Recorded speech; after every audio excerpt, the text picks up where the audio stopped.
How does quantum weirdness empower our prayers to create and manifest what we want in our lives? We're going to talk about this today. This is Tom Kieran with the Be Something Wonderful studio of higher consciousness, where we help you level up and become the best version of yourself. Welcome back, creators. Got a great lesson today. And I want to talk about this idea of the quantum weirdness, the idea that there's two ideas in quantum physics that they talk about, quantum mechanics or quantum theory. That's just weird, right? The idea of, we've already talked about how electrons, the smallest particles, the subatomic particles of atoms, what they're made up of, how electrons appear and disappear depending on the observer effect, right? They collapse when we're watching them. They are a wave or a particle, normally a wave, until we watch them and observe them, and then they collapse into a material matter or a particle. This is part of this quantum weirdness. The other two things that I want to talk about are entanglement and non-locality and the holograms, the holographic universe. First, entanglement. What they did was they did an experiment in the 1990s where they split two photons,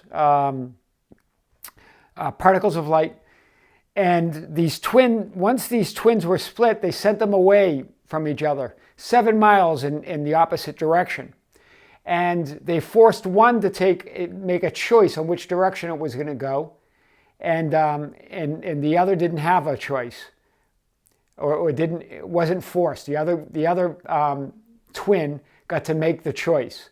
What was interesting is the one that was forced to take a certain direction, the other photon, the twin, made the same decision. And they did this over and over again. So the behavior of the split photon, the twins, behaved exactly the same way without any direct communication. Now,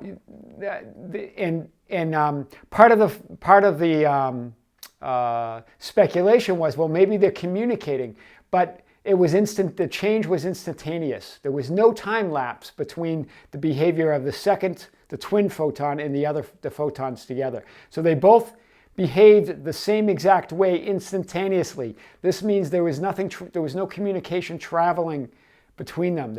This was instantaneous communication. So this is what's called entanglement. This is true of the whole universe. Once we're connected, we're always connected. And so what's the big takeaway from that? That it's non-local, that the universe is non-local, meaning what is here is everywhere. So we're totally connected.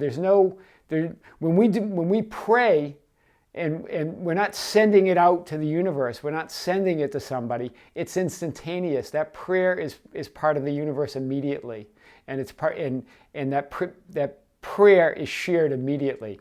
This is mind-boggling stuff. This is what they call quantum weirdness.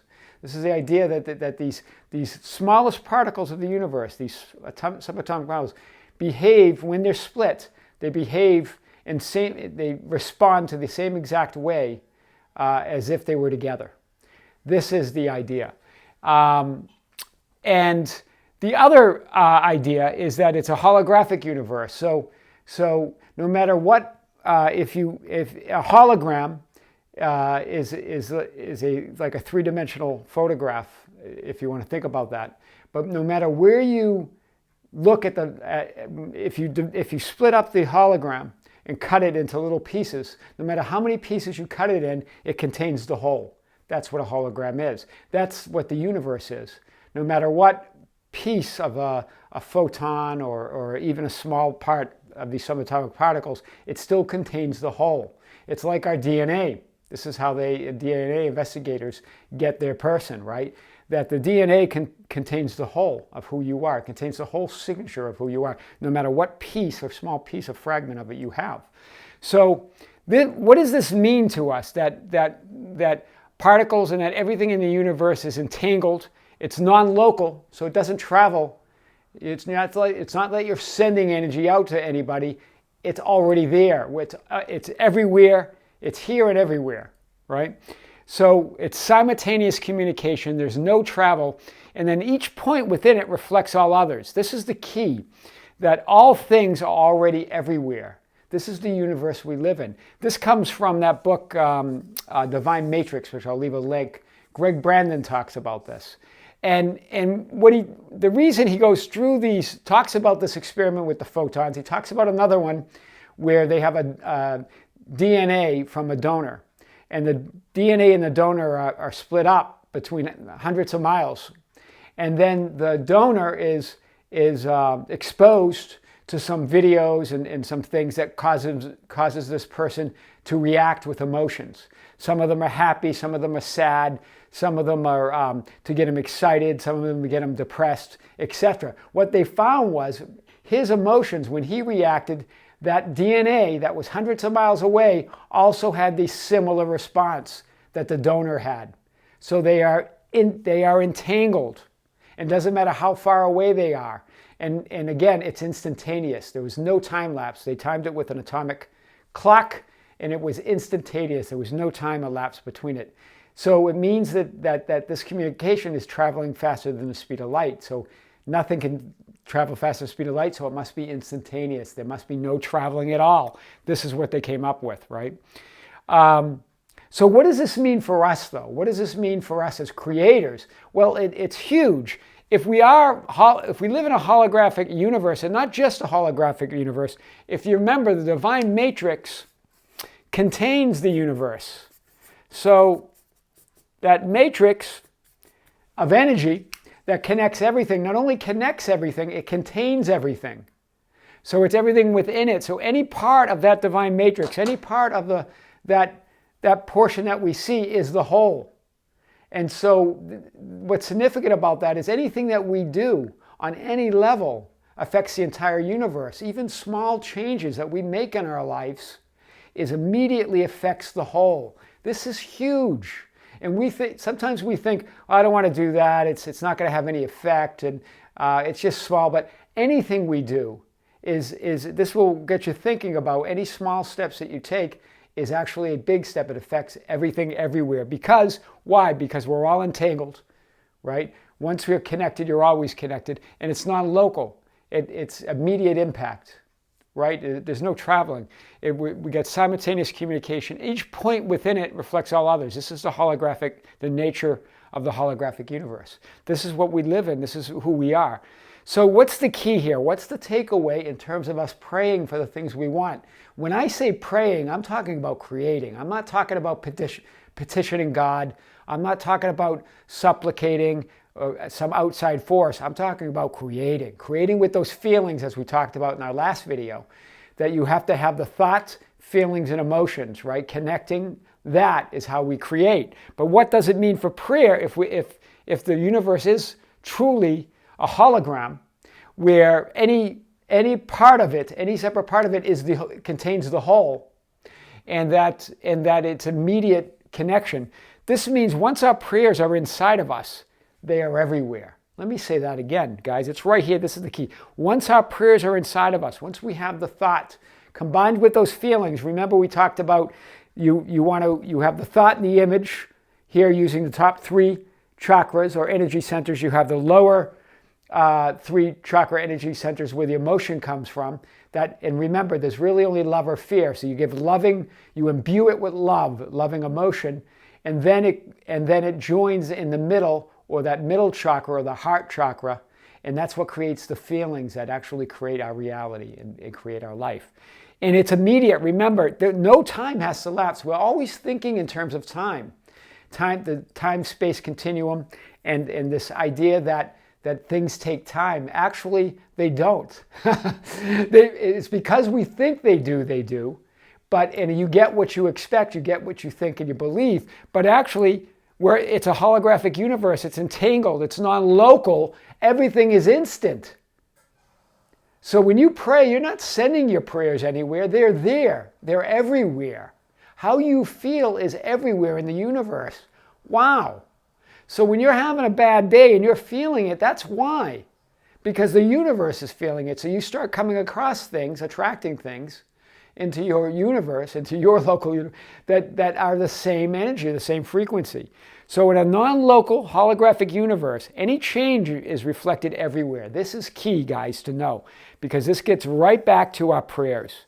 Even a little change is mirrored everywhere in the world. Remember, we also talked about the dual mirror aspect of the universe when we talked about reality transurfing with Vadim Zeland. The world's a mirror, so it mirrors what's inside of us. So any little change, any little love you can conjure, it matters, guys. It matters, right? It also matters. It also affects. It also, there's the flip side of that. Any fear, any hate, any negativity, any pushing against also is everywhere at the same time. So imagine what you can do when you're in that loving and compassion mode. Whatever you can conjure up, it is powerful. Any little steps you take matter. So don't ever think that anything that you do is small. It's not, guys. You're powerful. Why is it not small? Because we're in a holographic universe. Even the whole is in every part of it. So the whole is even in the whole of the universe is even in any small prayer or any small positive direction that we take with our lives. So this is powerful, guys. So when you get up in the morning and you say, well, I don't want to do that, or start small, because small is big in this universe because it affects everything everywhere. The whole is contained in everything, in every little piece, right? If you ever tried to cut a hologram, you could never cut it small enough to not contain the whole. This is mind-boggling. So here's the takeaway, guys. This quantum weirdness that we talk about that empowers our prayers, that divine matrix that not only connects us all with this invisible energy or this God consciousness, or God is what we talk about, it contains it. That is the God consciousness. It is the container of everything. It contains the universe and everything in it. That is God. That is that I amness. That entanglement means we're connected always. Everything is connected. No matter what. They did experiment after experiment with photons, electrons, and neutrons, all of it. Any tron you want.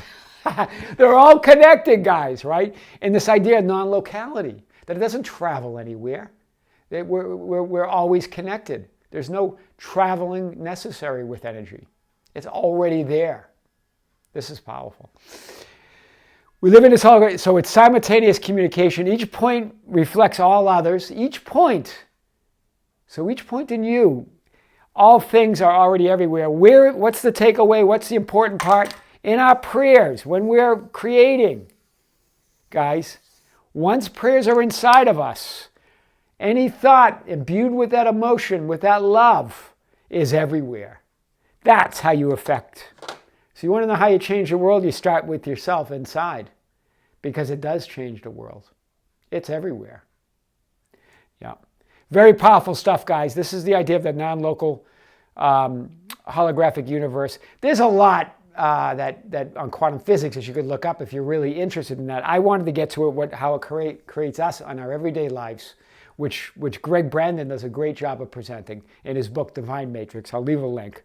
We're going to have more on this, but remember, even a little change is mirrored everywhere in the universe. A little love goes a long way because why? It represents the whole. Yeah? We'll talk more about this. This is Tom Karen with Be Something Wonderful Studio of Higher Consciousness, where we help you level up and become the best version of yourself. Guys, don't forget to subscribe, hit the notification button, and like and share our videos. That's how we get our message out, yeah? This is Tom. Until next time, see you soon.